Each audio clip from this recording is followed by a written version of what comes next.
Actor James Woods was the guest on the Arsenio Hall Show on March 7th, 1991, while he was promoting the film The Hard Way with Michael J. Fox. He also addressed the Sean Young situation very diplomatically and professionally.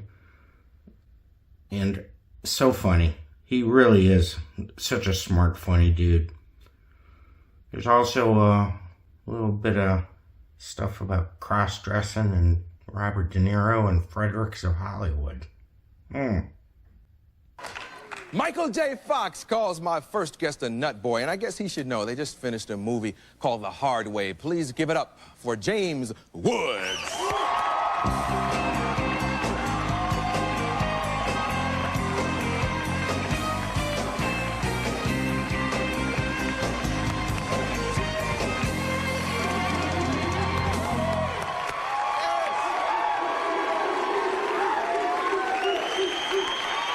You're a good man. You've earned that.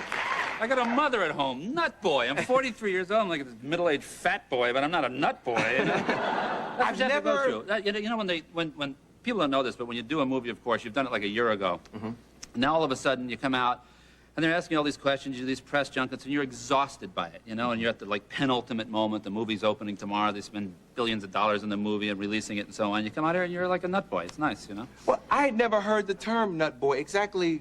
What does it mean? Well, actually, what it came from is Annabella Sciorra, who plays my girlfriend in the picture, she's great with accents, and she's from like Brooklyn or the Bronx or one of those like strange places on the other side of America. Wait. No, hold on. Wait. I just wanted to see if anybody was from east of the Mississippi in the audience. Actually, I think New York's finest are here, right? Yeah, all right. Yeah. All right. Yes. So you know those girls who go around and say, "You're a nut boy. You're a nut boy. Come home, eat your soup. You're a nut boy." That's how it came about. They've so arrested those women many times.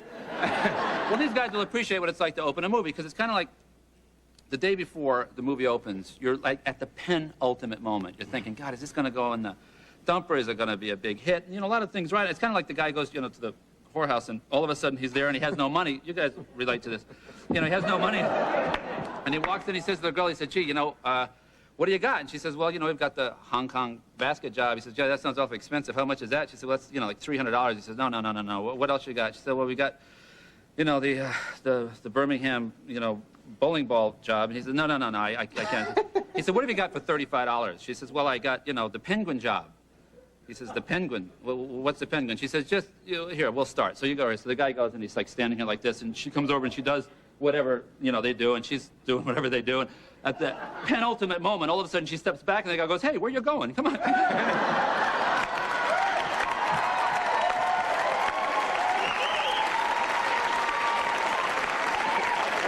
didn't know where you were going. That's very cute. Okay, so did I make up for the Bronx, all right? Oh, I can't believe my mother watched me do that on national television. I've heard about this, okay? Listen, did we finish Nut Boy? We're done. Nut Boy's done. Nut Boy's out of there. We've done the penguin joke. Yeah. And let's see. Although you didn't know that was coming, and you handled it pretty well, I must say. That was very cute. Right. Very cute. He told me that you hurt your finger. I actually broke my finger. I was tossing him through a plate glass window about 15 times, and he's pretty good he's great actually at physical comedy, and he's really good at sort of helping you throw him through things. I mean, he's always going through like windows and stuff. That's his sort of job description in comedy. And I mean, but he's great at it. You just take him. He said, "Don't worry, I'll throw myself through." And I mean, I couldn't do it. I don't know how he does it. I mean, I just pick him up and throw him, and he goes crashing through this big plate glass window. And you know, I have nothing to do but just grab his jacket and throw him, and he carries himself and throws himself through. The 15th take, I get my finger caught in his buttonhole, and as he goes through, okay, I hear it go crack like this, and I finish the take, and I look down at my fingers like on a 90-degree angle like this, and I said, kind of think I broke my finger. And Michael, you know, because talk about Nut Boy, afterwards, I'm standing there like this, and somebody comes over and says, I just saw it on the monitor. It was a great take. I said, thanks a lot, you know, but it was, actually, the take we use in the movie is the one. You can't see it happen, but just know that when he goes through the popcorn machine window, that's when this happened. And then I tore my rotator cuff and I chipped my kneecap and stuff. See, all in this movie? Yeah, all in this movie. See, the problem, I had this great stuntman. He, by the way, never got his hair messed up, okay? I mean, and he did all the really scary stuff, a guy named Steve Lambert. He's just, I mean, these guys do stuff, and you just watch and you go, why are you doing this? I mean, why, like, they can't pay you enough money. I can understand when you're defending your country as something like, oh, these wonderful men and women who did what they did over the past 6 to 8 years.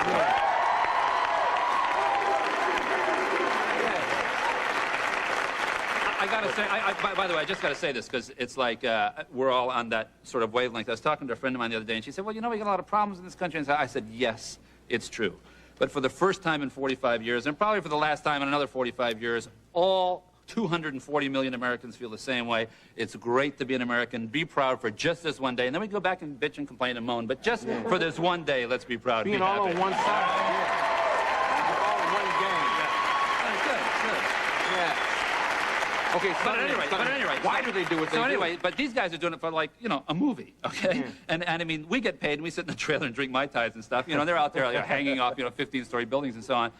And for some reason, all of a sudden, you know what it's like. I mean, you're an actor, you know what it's like. All of a sudden, you get this chance to play, like, cops and robbers or cowboys and Indians. So there's a big sequence, and there are a lot of big sequences in this movie, but one of the most powerful ones is what we call the tow truck sequence, which, of course, as you see it, it's like 4.5 minutes long. It took us like 5 weeks to shoot, and 2 units and 12 cameras and all this stuff. And it's me sort of hanging off this tow truck going about 75 miles an hour through Times Square and having like conversations and beating people and being shot at and so on. And I had just broken my finger 2 days before, so when you watch it, if you're ever... Oh, you've seen the movie? Well, no, I haven't seen it. Everybody else your staff has. But because you went through so much... Yeah, with Sandy. Right. Because you went through so much, I feel like I must go now. Well, what happened was I'm holding on with like... with like my index finger and my thumb just sort of whipping through the stuff, and for some reason you feel you've got to do it. What got me a little worried is all of a sudden I thought, you know, this is the movies, but we're not watching the movie, we're making the movie. What happens if, like, he hits a pothole and I go off? And LL Cool J, who was terrific in the pictures, his first time in a movie, and Mary Mara were driving this car behind us with camera mounts on it. And there's a scene where they're shooting over their shoulders with me on the thing, and we're going like 70 miles an hour. And all of a sudden, I remember I was totally seriously saying to Mary Mara, I said, if I come off the truck, I said, don't swerve because I don't want to hit the camera mounts. Let me come through the windshield. And I'm like, you know, and all of a sudden I stopped and I said, I can't believe I just seriously said, let me come through the windshield. Because, like, you know, it's softer, you know what I mean? Just let me come through the windshield. Mary, okay, Jim, no problem. So, you know, and these guys do all the big stuff, and of course, they never get hurt. You know, I go through a door and I break my kneecap, so. Yeah. One of the reasons I don't get to see movies that often is because I have clips. You have and sometimes I see a good clip and then I don't have to go out, you know. Yeah, but you are going to spend the $7. Spring for the $7, okay? Hey, a chipped knee, a rotator cuff, a broke. I'm going, man. Okay, you know. I'm going. We owe you comp here. Now, what's the clip about? This clip, I have no idea which. Oh, I know what it is. It's the scene where he's always telling me how he wants to, like, learn how to be a cop, because I'm like the real cop and he's the actor who wants to play a cop. And he's the most annoying human being on the face of the earth. His character, Michael Actor, of course, is fabulous. And this is a little scene where I sort of get a little tired of having him imitate me. Okay, Sandy, bust this clip. Was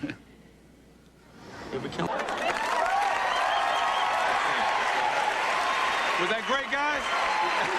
We'll be right back with James Wood.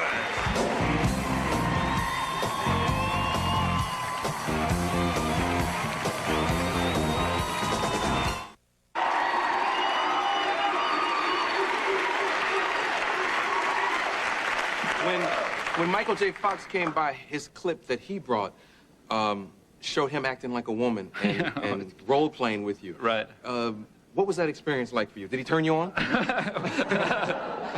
have to tell you, when we were doing that scene, it was so hard for him to get into that. You know, I mean, it's really, I must say, Michael is a genius comedian. He is just so funny, and he makes it look so effortless, but he's a real professional, really works at it. We were doing the scene, and for the top half of the morning, they did what we call my side of the scene. You know, they cover it one angle. Like here, you have 3 cameras, but of course, in movies, as you know, they'll do one angle with one camera, and in the afternoon, you do the other angle. And the poor guy who has to do it after lunch, you know, sitting there full of like guacamole or something, going, "Yeah, I got to be funny now." And he had to imitate Annabella's way of talking and be a woman at the same time, and I had to be embarrassed by it and so on. And it was really tough. For some reason, he said, "I'm just not getting it. I'm just not getting it." And he was, as soon as the camera came around. And I guess it's why he is who he is, that the electricity just snapped all of a sudden. All of a sudden, he got it. And I knew, because I'd seen him do it in rehearsals like 2 months before, that he was going to nail it when the time came. So I just played to what I knew he was going to come up with, and sure enough, he did. When they put it together, it worked great, you know. But we were shooting in McSorley's Ale House, which, as you know, I think the only woman who's ever been in McSorley's Ale House in 200 years is like Gloria Allred, you know, for 10 minutes to come in, you know, shake things up and leave, you know. And I mean, and you know, rightfully so. But I mean, even once women, you know, had sued to get in, they didn't want to be there anyway because, you know, the place hadn't been dusted in like 176 years. And we used a real bartender. If you watch this guy, I hate to say this because, you know, you like to keep the camera on the money, so to speak, but if you watch the bartender in the background during that scene, you know, when Michael at one point comes up and says, you talk like this to all your men, you know, and I kind of look around, and this guy's reaction, because he hadn't seen the scene before, didn't know anything about the scene, his look was so, he like couldn't believe what he'd gotten into. You know, the guy's like about 68, 70 years old. You know, he's like used to being a bartender. And he's watching these two like, you know, Hollywood, you know, rump wranglers sitting here doing this scene, you know, getting paid hundreds of thousands of dollars. Rump wranglers? Oh, I was hoping that would just slip by. I didn't know what that meant. I don't know. That's too deep. Rump wranglers. Oh, I don't know what, it was the dip it got me. Yeah. Just a moment of nut boyness.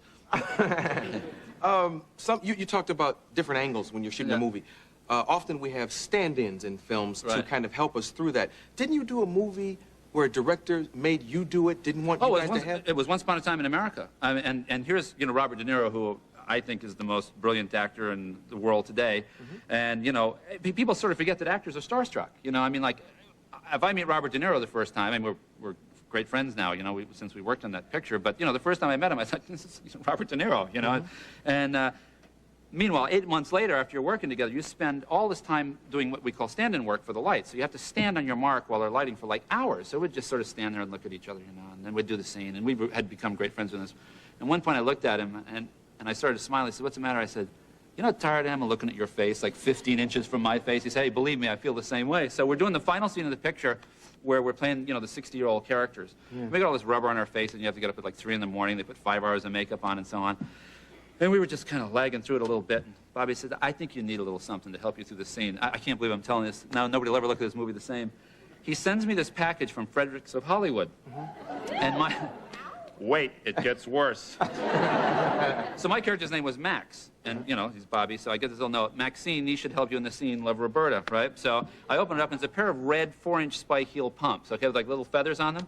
There's one part of the final scene of the movie where we're going, you know, noodles, I can't believe you betrayed me, where I'm wearing those pumps. And, of course, the Italians look and they see that. It's Americanos, Pazzos, you know, what are these guys doing? There's Robert De Niro and James Woods. And, like, James Woods is wearing, you know, wearing, like, red pumps during the scene because we were, like, getting a little bored after 8 months of shooting. So when you watch that scene, at some point you'll see I'm 4 inches higher at one point during the scene, and it's because I'm clicking around on my little pumps. And they made so much noise on the floor, I had to loop the scene because of it, you know, but otherwise... How tall are you?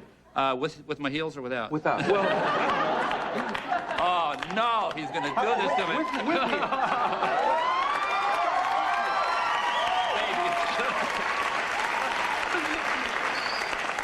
I just figured it would bring back memories, the moment man, the career you know? ended. Babies, look at these. Boy, is this going to backfire on him. I'll wear one if you'll wear the other one. Here we go, babies. I hope my agent isn't watching as he watches his commission go down. Hold on, hold on.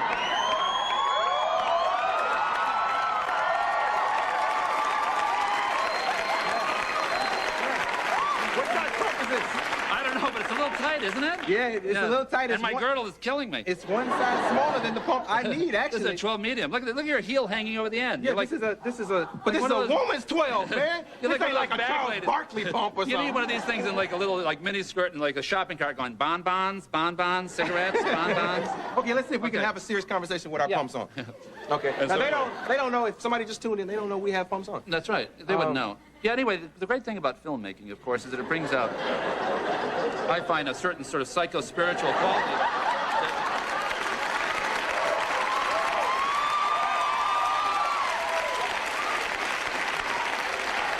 Oh, you know what? I know what I wanted to ask you. We can keep the pumps on though, because it kind of feel good. Kind of feel nice. You know, Don't be a nut boy. it Don't was. you take that tone with me. I think you Oh, just no. broke my finger. Here we go. Another lawsuit. Oh, yeah. Okay, Nice let's talk about segue. lawsuits. Let's Nice talk about segue, lawsuits. huh? Okay. Smooth, I was going baby, to ask you about smooth. something else, but Oh, here we go. Remember Watch the out, thing Jules. that happened? Here it comes. No. She's right out here now, huh? If you're a day in Who's court, out honey. there? Who's out there? Oh, just just somebody that I was the co-respondent in her divorce case. Don't worry about it. Don't swing the cameras around. Yeah!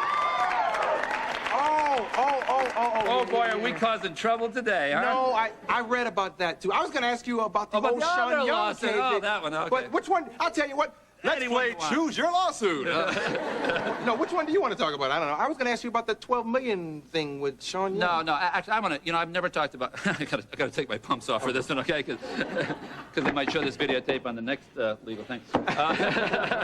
Yeah, 2 years from now when we're both in deposition, they'll say, why were you guys wearing those pumps? It's hard to explain. No, actually, I've actually never been on record about this, and so I want to go on record and say it. I like Sean. I think she's a great girl. I think she's absolutely beautiful, and I think she's really talented. And what people didn't realize that there was another plaintiff in that lawsuit, and I just kind of sort of went along with it. And I was basically sort of, I think, kind of window dressing for a cat fight, if you know what I mean. But really? Yeah, it all sort of worked out great, and she just got married, and she's doing some great work, and I really hope we could be friends someday. I don't think probably it's going to happen because she's not. Joking around, I kind of exaggerated and said $12 million. It was actually a $2 million suit. It actually wasn't even that at all. I don't know. There were punitive damages from the other side and so on, but it was all settled and So you were in love with a woman who wanted to get at Sean, and you just kind of went along because you were in love. Well, I wouldn't say that. No, that would be putting words in her mouth. It was there were some problems. I'm not really sure, and we have actually a gag order on it. So I wouldn't say anybody was at fault or anything else, but they resolved it, they settled it, and you know, God bless them, and I hope everything works out in all their lives. And I'm really glad I'm here and not back there 3 years ago. Yeah. And this is your present. Yeah, well, actually, she's right in the middle of her divorce case. She just came from court today, so maybe we won't say that. I know her. I met her once. I took her out to dinner once. I don't know what that means. She just happened to drop by, yeah. Oh, okay. Okay. Should we move on? Yeah, we should move on. Okay. However, well, what happened with that one? Why move on? What the hell? Okay, we won one war. We can win another one. Storm and Norman didn't stop. Why should I?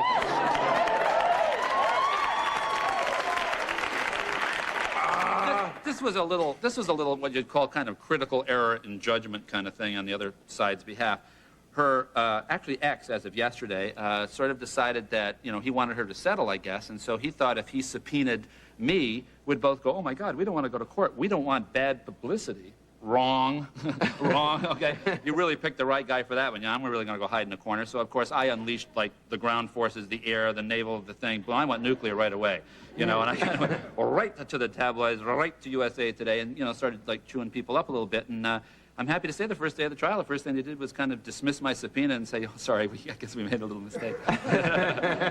Not that I'm ever tough or bitter about anything, but I do like to say that, if anybody gives me a hard time, I like to be a nice guy and then crush them.